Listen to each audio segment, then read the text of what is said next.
How's it going, everyone? College Lefty, and in this video I'm going to be debuting 99 overall Eric Thames as well as 98 overall Ken Griffey Jr. and Robinson Cano in ranked seasons. I have yet to use these three cards in ranked. I was using them in the moonshot event. I'll go ahead and hide the face cam, but this is going to be the lineup that we're rocking with.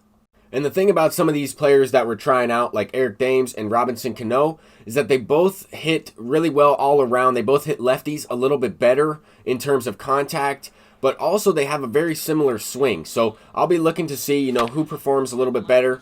But here we have Ken Griffey Jr. in his very first at-bat in ranked seasons. A perfect line drive right to Jacoby Ellsbury. So we are able to draw a walk with Mickey Mantle. I'm trying to be aggressive, go with the hit and run, and it didn't work out. I didn't even realize that this game was on All-Star. I think because I'm facing Nate Pearson here, and he does throw a 102 outlier.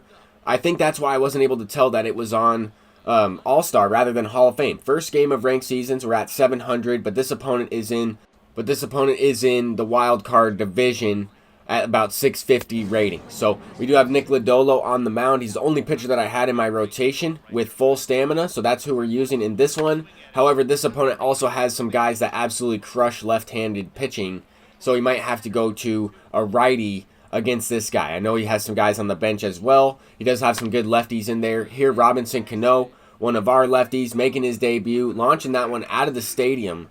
We'll go ahead and watch the replay as the opponent pressed L2. Wanted to see the replay. Check out this no-doubt animation. Robinson Cano's flexing on him and hits this ball 421 feet, 108 off the bat, and that was a no-doubter. That card has hit a lot of home runs for me in the moonshot event, and I was surprised. First game, he just smacks one deep. He's probably the best second baseman in the entire game in terms of just all around. He has some good speed at 51. That's not terrible.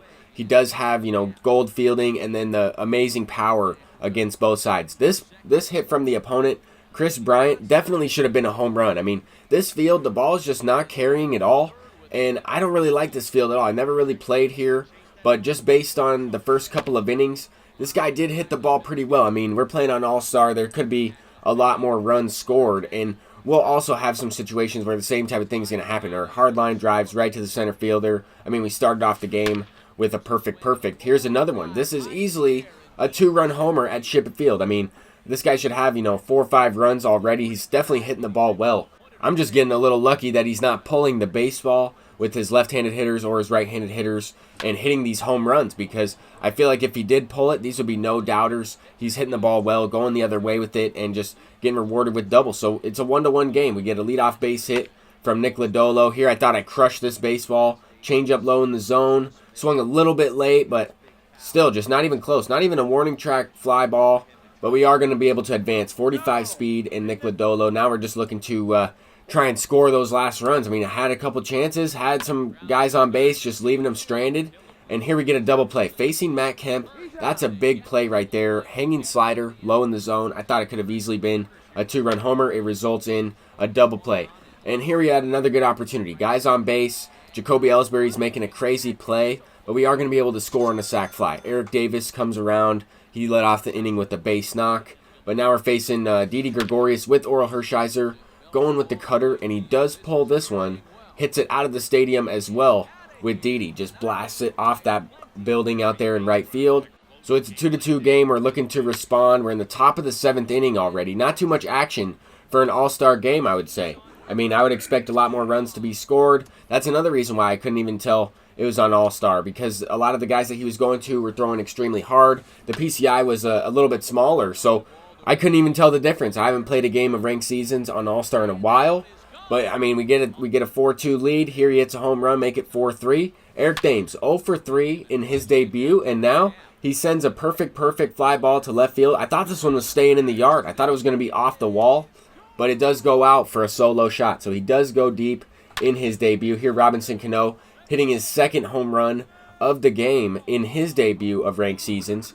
I've already gotten some gameplay with this card, but I didn't get Eric Thames for that moonshot event. So he was actually the one card in this video that I've never even tried before. But I can honestly say they have a very similar swing. I'll probably end up using Thames a little bit lower in the lineup than I did in this video. I wanted to use him in the 4 spot. I'll probably end up putting Robinson Cano in the 4 just because he's a little bit better, I think. But Here, I have no idea, what do you have to do to hit the ball a little bit better? Here we get a perfect line drive with the best card in the entire game, Mickey Mantle, and it's just a line drive. We were able to close that last game out 7-3. We'll go ahead and get into another one. And this next game is also on All-Star difficulty. After just playing one on All-Star, facing a pitcher that throws a little bit slower, doesn't have the outlier quirk, I could tell a little bit more easily. As Griffey Jr. lines out to left field, pitch below the zone, but we are looking to try and score a lot more runs, playing at Ship It on All-Star. I expect to give up more runs as well, but we have Cole Hamels pitching. In the top of the second, I'm going with the cutter away. He smacks that one into the gap. He is going to be able to score a few runs right here. I thought he might try and send 53 speed, but he did not. He might have been safe. I'm not really sure. We don't have anybody out in the inning, though, so he's more than likely going to score that run anyway. But here, Griffey should be able to keep him from scoring on this play. We get the ball in pretty quick. Griffey does not have the maxed out arm strength on the home run derby card, but it is good enough to be usable out there. Here we have Eric Davis. No chance he's going on this one. We get a good throw. He would have been out by a mile, and we end up getting out of the inning. So we only gave up one. Next inning, we had guys on first and second base. I hit into a double play, but the runner was able to make it up to third, and then we get the 2-out hit to tie the game up. Here we have Mickey Mantle coming up in the bottom of the third inning, and he's launching one into the gap. This is the prestige version of Mickey Mantle, also making his debut in ranked seasons. But I tried this card out in the moonshot event a little bit. Very good card with that increased speed and defense out there. In the last game, though, you guys saw the perfect line drive right to center field. So it's not like he's going to be, incredible where everything he hits is a home run. Still going to have those perfect line drives that result in outs. But here we start to get something going here a little bit. Eric Thames is launching a double off the wall. Solid hit. I was hoping that one could get out. But not bad for some of these new cards that I'm trying out. Robinson Cano has done pretty well. Here we're swinging. First pitch, and he's going to drive in another run. Move up to second base on this mishap from Joe Adell in center field. And this opponent had a pretty good team. He had a lot of gold fielders out there. I think it's pretty important to have, diamond fielders at certain positions in this game to avoid those types of things. But it didn't really matter that we moved up to second because he threw him out at the plate there. Joe Adell does have the arm strength. Doesn't really matter if you have gold or diamond fielding when you throw Robinson Cano out. But here Griffey is going deep, a no-doubter from Junior, and that card is amazing. I hope to do a little bit better with him in the previous game. But he just hit the ball well, got even a check swing that resulted in an out. Hit the ball well, just right to the fielders. Here Mickey Mantle goes deep yet again, so he's 2 for 2 in this one. Tim Salmon in the game. This guy had Tim Salmon, and he hits a 2-run shot. The brand new face of the franchise legend into the game for the Angels. Hits the 2-run homer. Now we got to face his creative player. I brought in Zach Greinke because we have a 7-3 lead. Here he's going with the steal. I press triangle as the pitch is coming in. Pull up the meter, get the perfect throw, and throw his runner out at second base. Now we have Robinson Cano up 1 for 1 in the game, swinging 3-0, and he's launching that one into the gap. My timing was much better in this game. I realized that I was even a little bit late facing some hard throwers last game, even though it was on All-Star. And I did make a hitting tips video yesterday as well, talking about how I kind of warm up for ranked seasons, talking about a few things, summarizing a few hitting tips videos. And basically, I played early on in the day, and then I just hopped on ranked seasons later that night. I didn't really warm up for some of these games. I could definitely tell in my swing timing in the first one. But here we get a crazy hit with Craig Biggio up the middle. It's going to bring up Ken Griffey. He's launching one down the line on a slider low and away below the zone.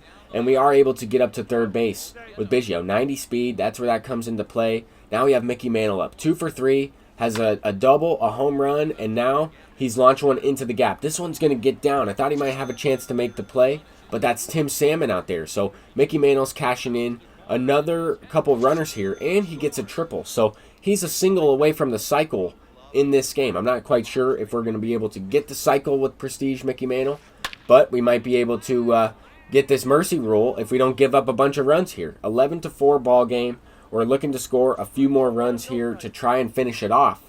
So that way we can rest our pitchers. We can try and get some stamina back on some of those starting pitchers because a mercy rule is very similar to a quit in that way. So here Eric Davis goes deep. Not even sure how that was a home run. Now we have Harmon Killebrew up, and he's launching one to left field. That card has been amazing for me. I mean, he has a very good swing. It's a much better swing than Mike Schmidt, in my opinion. But the thing that hurts him a little bit is the 39 speed. That has hurt me on more than one occasion, as we probably would have been able to move up to second base. We do hit the 3-run shot with Craig Biggio on a perfect fly ball to walk the game off for a mercy rule. 15-4 ball game in the bottom of the 6th. That will do it. We move up to 750 rating, 752, and now we should be able to play on Hall of Fame. But I'm going to need to warm up a little bit using my hitting tips. Thank you all for watching this one. I'll see you in the next one. Peace out.